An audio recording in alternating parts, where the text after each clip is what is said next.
বাপে বিয়ে করে আনছে তার ছোট্ট একটা ছেলেকে দেখার জন্য। ছেলের বয়স হচ্ছে আপনার 5 বছর বয়স। অথচ সেই সৎ মা কী করছে জানেন?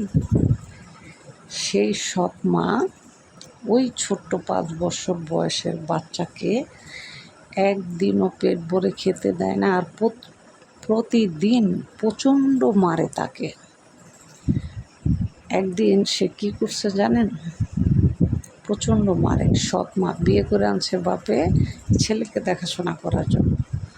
অথচ এই মহিলা এই ছেলেটাকে সহ্যই করতে পারে না। তার বাবা তাকে সুন্দর সুন্দর ড্রেস এনে দেয়, ভালো ভালো খাবার কিনা দেয়, দামি দামি স্কুলে পড়ায়। এই মহিলা সহ্য এগুলো না করতে পাইরা সেই বাচ্চাকে সে আপনার ওই যে বিক্রি করে দেয় না, মানুষের কাছে পাচার করে দেয় না, সে মানুষের কাছে কোটি টাকার বিনিময়ে তার সেই সৎ ছেলেকে সে পাচার করে দিছে।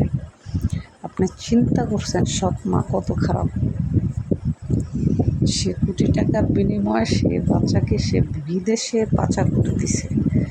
বিদেশে পাচার করে দেওয়ার পর বাবা তো আসছে, আইসা জিজ্ঞাসা করতেছে আমার ছেলে কই? তোমার ছেলে কই গেছে খেলতে? আমি কিভাবে ঘুমো? আমি তো জানি না, মহিলা বলে।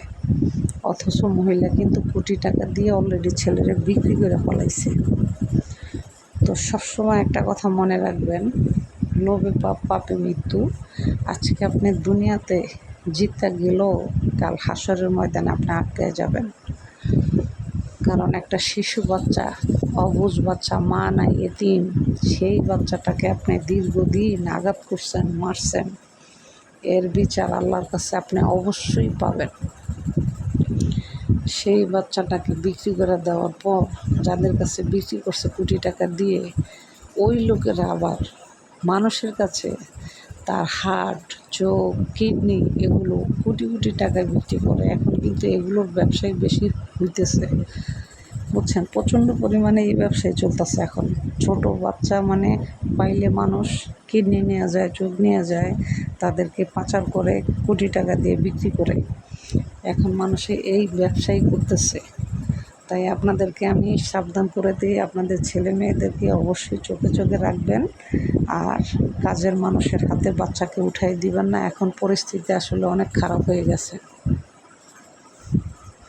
পরিস্থিতি এখন খুবই খারাপ হয়ে গেছে। বাচ্চাকে মানুষ ছোট বাচ্চা পালার জন্য রাখে, অথচ সেই ছোট বাচ্চা মানুষ পাচার করে দেয় কোটি টাকার বিনিময়ে। তা আজ এই পর্যন্ত। ভালো থাকবেন, আল্লাহ হাফেজ। সবাই সতর্ক থাকবেন। এই জন্য আপনাদের জন্য এই ভিডিও তৈরি করি আমি, সতর্ক জারি করার জন্য। তা আজ এই পর্যন্ত। ভালো থাকবেন, আল্লাহ হাফেজ।